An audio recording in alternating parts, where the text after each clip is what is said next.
तो आइए जानते हैं जया एकादशी की व्रत कथा, जिसे सुनने से मोक्ष की प्राप्ति होती है। धर्मराज युधिष्ठिर बोले, हे भगवान, आपने माघ के कृष्ण पक्ष की खड़तिला एकादशी का अत्यंत महत्वपूर्ण सुंदर वर्णन किया।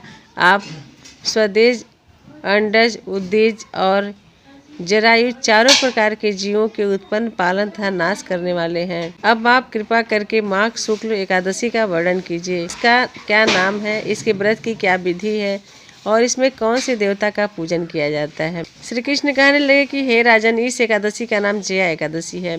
इसका व्रत करने से मनुष्य ब्रह्म हत्यादि पापों से छूटकर मोक्ष को प्राप्त होता है तथा इसके प्रभाव से भूत पिशाच और योनियों से मुक्ति हो जाता है। इस व्रत को विधि पूर्वक करना चाहिए। अब मैं तुमसे पद्म पुराण में वर्णित इसकी महिमा की एक कथा सुनाता हूँ। देवराज इंद्र स्वर्ग में राज करते थे और अन्य सब देवगण सुखपूर्वक स्वर्ग में रहते थे। एक समय इंद्र अपनी इच्छा अनुसार नंदन वन में अप्सराओं के साथ विहार कर रहे थे और गंधर्व गान कर रहे थे। तब उन गंधर्वों में प्रसिद्ध पुष्पदंत तथा उसकी कन्या पुष्पवती और चित्रसेन तथा उसकी स्त्री मालिनी भी उपस्थित थे। साथ ही मालिनी का पुत्र पुष्पवान और उसका पुत्र माल्यवान भी उपस्थित थे। पुष्पवती गंधर्व कन्या माल्यवान को देखकर उस पर मोहित हो गई और माल्यवान पर काम बाण चलाने लगी। उसने अपने रूप, लावण्य और हाव भाव से माल्यवान को बस में कर लिया। हे राजन, वह पुष्पवती अत्यंत सुंदर थी। अब वे इंद्र को प्रसन्न करने के लिए गान करने लगी, परंतु परस्पर मोहित हो जाने के कारण उनका चित्त भ्रमित हो गया था।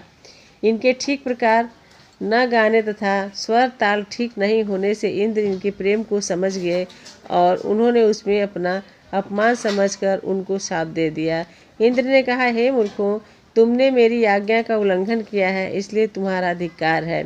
अब तुम दोनों स्त्री पुरुष के रूप में मृत्यु लोक में जाकर पिशाच रूप धारण करो और अपने कर्म का फल भोगो। इंद्र का ऐसा शाप सुनकर वे अत्यंत दुखी हुए और हिमालय पर्वत पर दुखपूर्वक अपना जीवन व्यतीत करने लगे। उन्हें गंध, रस तथा स्पर्श आदि का कुछ भी ज्ञान नहीं था। हाँ, उनको महान दुख मिल रहे थे। उन्हें एक क्षण के लिए भी निद्रा नहीं आती थी। उस जगह अत्यंत शीत था, इससे उनके रोंगटे खड़े रहते और मारे शीत के दांत बजते रहते। एक दिन पिशाच ने अपनी स्त्री से कहा कि पिछले जन्म में हमने कौन से ऐसे पाप किए थे जिससे हमको यह दुखदायी पिशाच योनि प्राप्त हुई। इस पिशाच योनि से तो नरक के दुख सहना ही उत्तम है, अतः हमें अब किसी प्रकार का पाप नहीं करना चाहिए। इस प्रकार विचार करते हुए अपने दिन व्यतीत कर रहे थे। दैव योग से तभी माघ मास में शुक्ल पक्ष की जया नामक एकादशी आई। उस दिन उन्होंने कुछ भी भोजन नहीं किया और न कोई पाप कर्म ही किया, केवल फल फूल खाकर ही दिन व्यतीत किया और सायंकाल के समय महान दुख से पीपल के वृक्ष के नीचे बैठ गए। उस समय सूर्य भगवान अस्त हो रहे थे। उस रात को अत्यंत ठंड थी, इस कारण वो दोनों शीत के मारे अति दुखित होकर मृतक के समान उस रात्रि को उनको निद्रा भी नहीं आई। हे राजन, जया एकादशी के उपवास और रात्रि के जागरण से दूसरे दिन प्रभात होते ही उनकी पिशाच योनि छूट गई। अत्यंत सुंदर गंधर्व और अप्सरा की देह धारण कर सुंदर वस्त्र आभूषणों से अलंकृत होकर उन्होंने स्वर्ग लोक को प्रस्थान किया। उस समय आकाश में देवता उनकी स्तुति करते हुए पुष्प वर्षा करने लगे। स्वर्ग लोक में जाकर इन दोनों ने देवराज इंद्र को प्रणाम किया। इंद्र उनको पहले रूप में देखकर अत्यंत आश्चर्यचकित हुए और पूछने लगे कि तुमने अपनी पिशाच योनि से किस तरह छुटकारा पाया, सो बताओ। माल्यवान बोले कि हे देवेंद्र, भगवान विष्णु की कृपा और जया एकादशी के व्रत के प्रभाव से ही हमारी पिशाच देह छूटी है। तब इंद्र बोले कि हे माल्यवान, भगवान की कृपा और एकादशी का व्रत करने से न केवल तुम्हारी पिशाच योनि छूट गई, वरन हम लोगों के भी बंदनी हो गए, क्योंकि विष्णु और शिव के भक्त हम लोगों के बंदनी हैं। अतः आप धन्य हैं।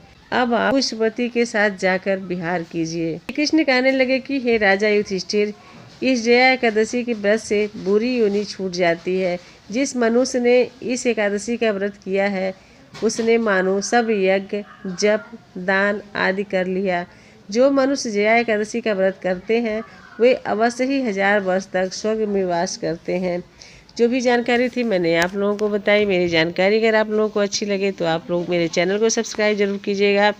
और जो लोग व्रत रहते हैं वो लोग कथा ज़रूर सुने, जो लोग व्रत नहीं रहते हैं वो लोग भी कथा सुने, क्योंकि व्रत रहने से तो फल मिलता ही मिलता है और कथा सुनने से भी व्यक्ति को मोक्ष की प्राप्ति होती है। इन्हीं शब्दों के साथ विदा लेती हूँ। चलिए नमस्कार, धन्यवाद।